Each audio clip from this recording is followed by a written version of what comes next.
Broken Kanu's way, and Dahui's right out of the centre. It's Kanu, what's he going to do? Oh! Can you believe it? Hello Arsenal fans, and welcome back to a new episode of Can You Believe It, an Arsenal podcast. And obviously I'm sitting here on a Wednesday afternoon talking about how Arsenal have started the season poorly. Now, firstly, I want to apologise for how late this podcast has come out, because I've been poorly since Sunday and haven't really had the energy to be able to do any podcasts. I'm still on the mend, so I'm still not 100%, but I'm getting better, so that's an encouraging thing anyway. So apologies that this podcast is coming out on the day of a game, so we play West Brom later on tonight, so this podcast will probably be redundant afterwards, but hopefully we win. It's not really an important game against West Brom, but the Chelsea game was, because we can talk about a lot of things anyway. There was an added incentive for me and for everyone, actually, because the fans were back in the stadium at the ground full capacity, and this was the first time since the West Ham game in 2020, and a lot has changed since then. Mesut Ozil assisted Alexandre Lacazette. Ozil didn't play a game after that and is now playing for Fenerbahce. You had, I think, David Luiz playing that game with Pablo Mari at centre-back, which was Pablo Mari's Premier League debut. A lot has changed from Arsenal since that day. Obviously, we've won an extra trophy, but also the bottom half of the table for a long time as well last season, before we came back and had a decent resurgence during the end of the season. But a lot has changed. I completely get that. But it was extra special for me personally, because I was at the game and I was with the atmosphere, which was really nice, really lovely as well. I really enjoyed the game. I got there really early and it was nice to see the atmosphere build. It was nice to go into the club shop as well, see all the fans, see all the kids being able to buy their new kits. It's always an exciting time, and I always enjoy going back to the Emirates. I haven't gone back since the Everton home game in 2020, so a 3-2 win. So it was really nice and special, and this is the first year that I'm going to really commit going to Arsenal games. So it was nice to be there at the ground. The atmosphere was good. I really enjoyed it in terms of everything apart from the performance. And I'm trying to avoid that performance as much as possible, but obviously we're going to have to talk about it. But let's start with the team lineup. If you guys watched my video preview, I predicted a back three and I wanted us to play a back three to match up with Chelsea, but Mikel Arteta had different ideas. He went with a back four, 4-2-3-1. But Leno started in goal. Cedric was at right back, with Holding and Mari at centre back. So it was confirmed before the game that Ben White was going to miss this game through illness, which was then confirmed to be positive for a COVID case. So we obviously wish him well. We probably will miss the Man City game this weekend. That was a big blow, as was the rest of them. You had Kieran Tierney at left back, with a midfield partnership of Albert Sambi Lokonga and Granit Xhaka. And then a front four of Pepe on the right, Smith Rowe at 10, Bukayo Saka on the left, and Gabriel Martinelli up front. So it was a youngish squad, obviously. We know that, with all the COVID cases and all the absentees. And obviously, this is a factor that Arsenal are going to have to recognise as well. And fans will have to recognise that we are missing a lot of players. It probably wouldn't have made a difference in terms of the result, but I think it would have made a difference in terms of the competitiveness of this game, because let's be honest, there was no competition in this game. We started the game really well. The fans were really behind the team. Like I said, I was in the crowd and the atmosphere was really good. They were really backing the team. They were really against Chelsea, booing the Chelsea players every time they got the ball. It was a good start by Arsenal. And then Chelsea scored within 15 minutes. And it was Romelu Lukaku, and we'll talk about him a bit later as well. And it was through the right-hand side of Chelsea, with Reece James bombing on. Mari basically got too tight to Lukaku, and then basically his position, it was awful. It was an easy goal and it was 1-0, and it was just pretty easy for Chelsea to get that 1-0 lead. The second goal, which came 20 minutes later, was again exposing that right hand side as well. Reece James. Chelsea had the freedom of the right hand side, our left hand side, and I don't think isn't the lack of fact that Kieran Tierney's not good enough. We clearly know he's good enough. Or Bukayo Saka not working hard enough. Again, we know that. I think this was by design, by the manager, or Pablo Mari was so bad on the day that Kieran Tierney had to protect him as much as possible. So it just wasn't really good. There was no cover for the left-hand side and we didn't react well enough. Chelsea pretty much dominated that whole side and pretty much dominated the game from that point. And it was a really poor first half, and the crowd booed the team going off, not because they hate the club, they hate the manager. I think it was just because of the performance. I think the performance didn't really match. The crowd were behind the team whenever they were playing, but they were booing where we are, really, realistically. So let's talk about Pablo Mari and his performance for this game. So I mentioned it, he was really at fault for the first goal, and to be honest, the whole game Lukaku bullied him. He decided that it was probably the best thing to do for him to put himself on Mari, and it just wasn't really good from Mari at all.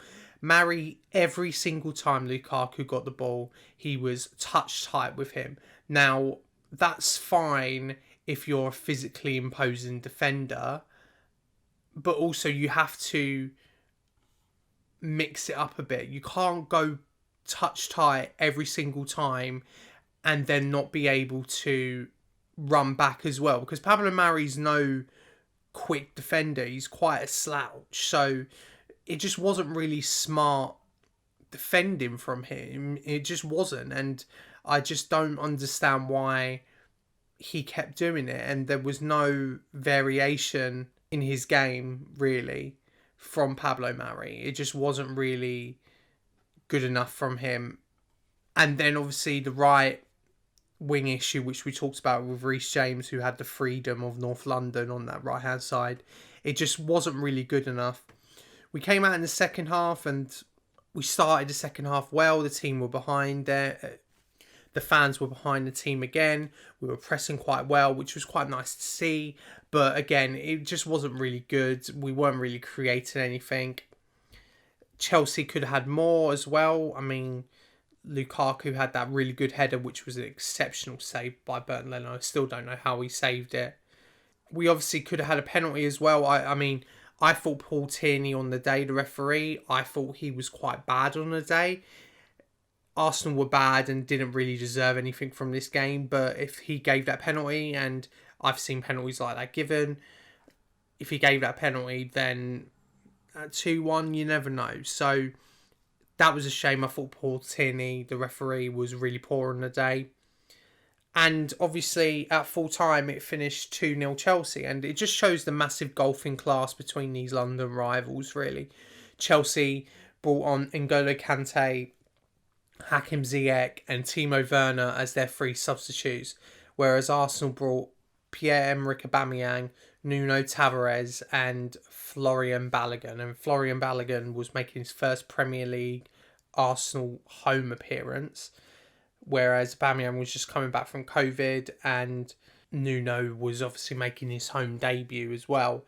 So the levels of that are staggering, really, and it just shows the mediocrity under KSC, really, to get us in this situation. Now, like I said before, Arsenal are missing a lot of their big players, and that's completely fine, and I understand that, but it is a long-term issue as well, and I've talked about it many times on this podcast that Arsenal have had many issues in the transfer market over the years in terms of recruitment and not being good enough, and them not having a dedicated strategy. Now, to credit Arsenal and credit the club, they have had a dedicated strategy this summer. I think Arsenal have recruited quite well. You can say that Ramsdale and Ben White are overpays, which I completely agree with. They're both massive overpays.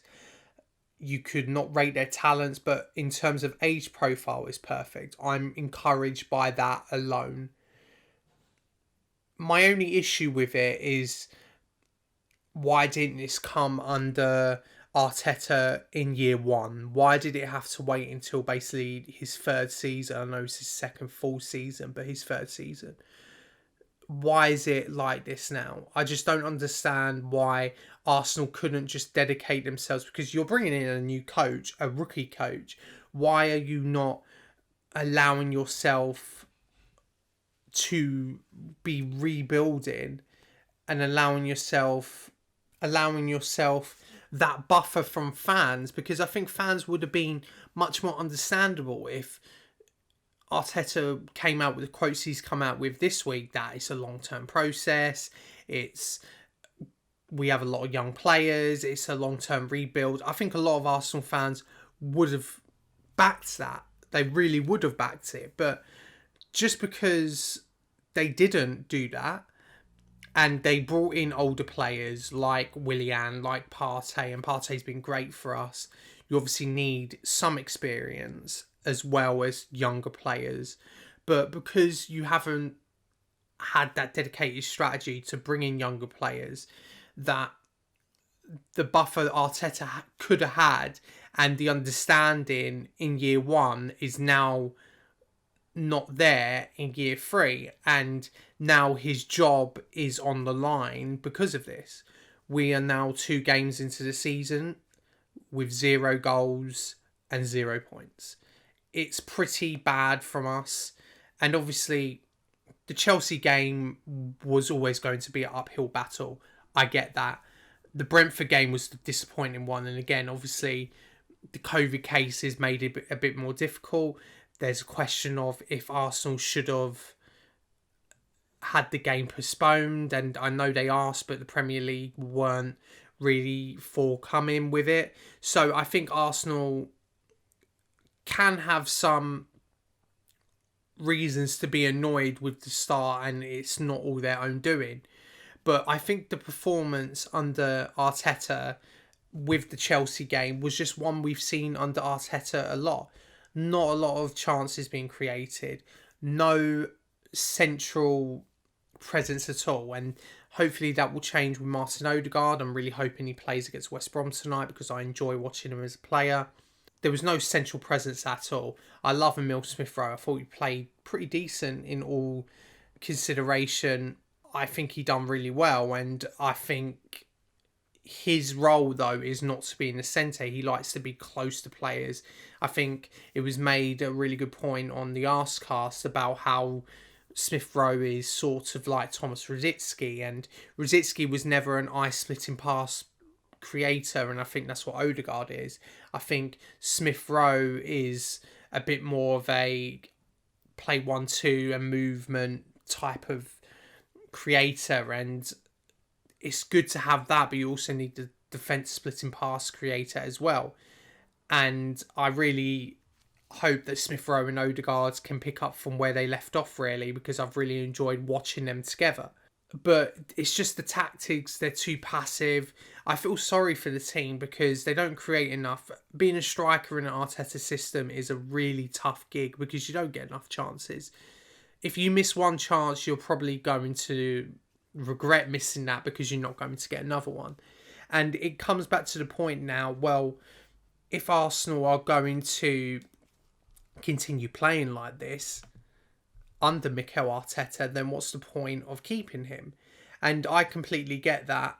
I think when you've been backed in the transfer market, you have no excuse, really. I guess the question will be now, how long does Arteta get? And I don't know that question, really, about Arteta, and I think he will get November till December from the club. Now, if you're asking me how long will I give him, that's a difficult question. Maybe the Spurs game, but there will be a lot of pressure against him that day as well, and that game fans will be behind the team because we hate Tottenham. Like, that's the most important thing, really. Arsenal are in a situation, and a delicate situation, where in 10 games, Arsenal could be in a better situation. Luckily, this game won't define Arsenal's season. If you get the win against Burnley in the international break, after the international break, then you can start going on a run. I know we have a favourable run in after the Manchester City game, and if we can get something from the Man City game, great. And I know a lot of people don't really want to write off the City game, but it's going to be an incredibly tough game. But if you can get anything from that City game, then great. But if not, you have to start getting results after the international break. I think most fans just want to see a good, consistent style of football and just see something that they can lash onto. They want to see some green shoots and some progress, and he's been backed now. So we need to start seeing that progress quick. I know he's a rookie manager, but at some point you can't wait 10, 20 years for him to get it right and us to keep sliding down the table. We are Arsenal after all, so we need to remember that we are a massive club, and yes, we need to rebuild. Yes, it's going to take time, but we need to remember where we are and where we were and get back to that stage. And if that involves sacking Mikel Arteta, then so be it.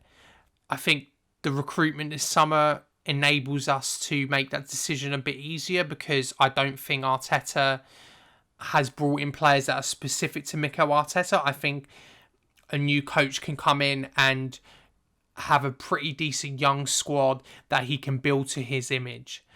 Whereas I think when Wenger left to Emery, I think there were a lot older players there, and I don't think it was best set up for Emery. And then Emery to Arteta, I don't think it was best set up as well. So it is a very difficult stage in those two instances, but I think the next manager who comes in will have a pretty decent squad and can probably do much better than Arteta is doing now.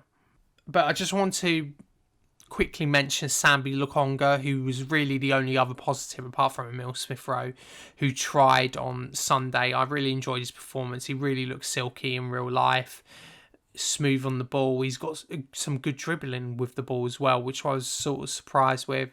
I think when Partey comes back, he's my starter alongside Partey. I think regardless of how young he is, if you're good enough, you're old enough. So bring him in. I'm really prepared to see him in the side with Partey. That could be an exciting midfield partnership going forward.